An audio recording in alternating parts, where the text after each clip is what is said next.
Mitad de semana, miércoles 22 de mayo, nos vamos a esta hora rápidamente a Ecuador. César García Vélez nos contacta una vez más. Adelante, compañero, ya estamos contigo. Muchas gracias, Andy. Saludos cordiales a toda Latinoamérica. Estamos para revisar uno de los temas de interés de toda la región, esta situación de crisis en varios sistemas de seguridad social. Acá el Instituto Ecuatoriano de Seguridad Social tiene una crisis económica que ha impedido que paguen, por ejemplo, a las clínicas y hospitales privados en donde se derivan a muchos pacientes. Por ello, estamos en este momento con Ana Delgado, directora de la Asociación de Clínicas y Hospitales Privados del Ecuador. Ana, gracias por este tiempo con Latinoamérica. Primero quería preguntarle cómo funciona acá en el Ecuador para que entienda nuestra audiencia en Latinoamérica esta asistencia que le dan las clínicas privadas, los hospitales, para que muchos servicios que no puede o no se abastece el IES puedan ser suplidos mediante sus servicios. Sí, en el Ecuador el Sistema Nacional de Salud está estructurado por dos redes, la red pública integral de salud y la red privada complementaria. Más o menos en 2009, el gobierno de la época comienza a plantearse la atención universal, es decir, que todos los pacientes, que toda la población que vive en el territorio nacional tenga acceso a la atención de salud. Esto se da en 2009 y este es un planteamiento ético muy importante que nadie lo puede negar, nadie puede estar contra este planteamiento. El problema fue que en ese momento no se definieron las fuentes de financiamiento y que muchos procesos de gestión operativa no estaban definidos. Entonces, desde esa época comienza a gestarse una gran deuda, porque el sector privado comienza a recibir a los pacientes que el sector público no podía atender. El sector privado en Ecuador de la salud se caracteriza por la atención con internación. Ahí está el nicho de la atención de salud en el Ecuador, mientras que el sector público tiene el nicho de la atención ambulatoria, sin internación. Nosotros atendemos la alta complejidad, por ejemplo, todo lo que tiene que ver con cirugías de corazón, neurocirugía, trasplantes, cirugía de traumatología, etcétera, que implica costos muy altos. Entonces, en medio de esta situación, sin fuentes de financiamiento concretas y sin definición de los procesos de gestión operativa, se comienza a gestar esta deuda que viene desde esa época con el IES. ¿Y una deuda que en este momento a cuánto asciende y es el motivo de la denuncia que están haciendo? La deuda asciende a 433.298.000. Este es un valor que impacta, ¿verdad? De este valor, 293.700.000 son la deuda del IES y 139.500.000 es la deuda del Ministerio de Salud. ¿Y ustedes qué plantean entonces? ¿El gobierno les ha dado alguna respuesta, el Instituto Ecuatoriano de Seguridad Social, para al menos permitirles funcionar porque están trabajando a pérdida? Sí, porque la deuda del IES viene desde 2010, la deuda del Ministerio de Salud desde 2012. Entonces son muchos años de deuda durante los cuales el sector privado ha dado un apoyo fundamental, porque hemos seguido trabajando y hemos seguido atendiendo a los pacientes.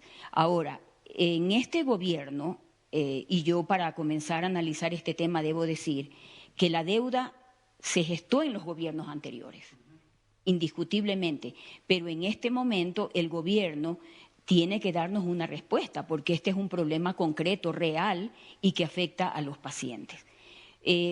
Nosotros nos hemos reunido con el IES, con las más altas autoridades del IES nos hemos reunido. Ellos nos han hablado de la limitación de recursos, de hecho nos dijeron que este año tendrán máximo 500 millones para la atención de sus afiliados atendidos por los prestadores externos de salud. El año pasado, nos decían ellos, se gastaron 800 millones y este año ellos solo tienen 500.000, pero nosotros vemos que ese dinero no está disponible. ¿Y ustedes siguen atendiendo a los pacientes que reciben de derivaciones o por la situación que enfrentan está suspendido ese servicio? Nosotros seguimos atendiendo en cuanto a los servicios de clínicas y hospitales.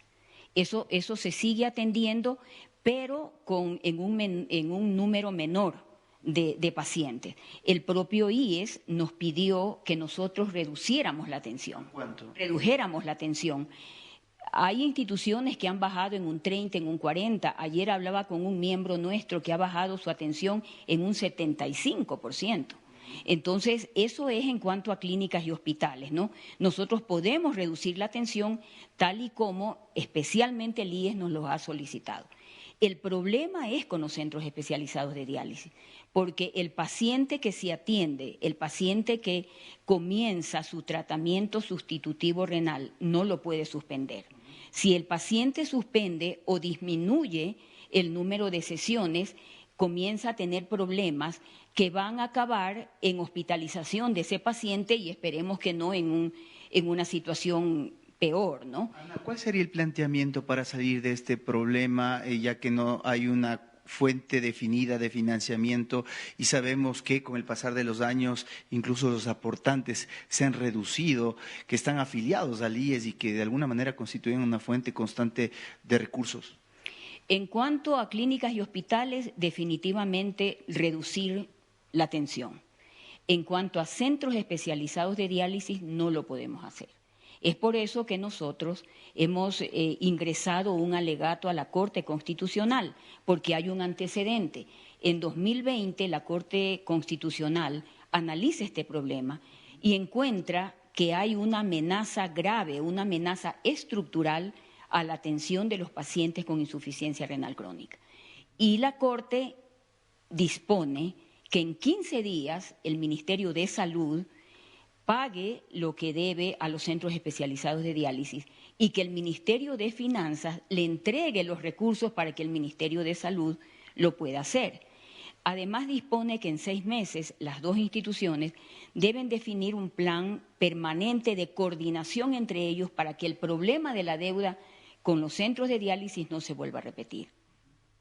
La Corte posteriormente hace 2 autos de verificación, 2021-2022, pero hemos llegado a este momento cuando la deuda a los centros de diálisis que son miembros nuestros es de 91 millones, 43 millones del Ministerio de Salud y 47 millones del IES.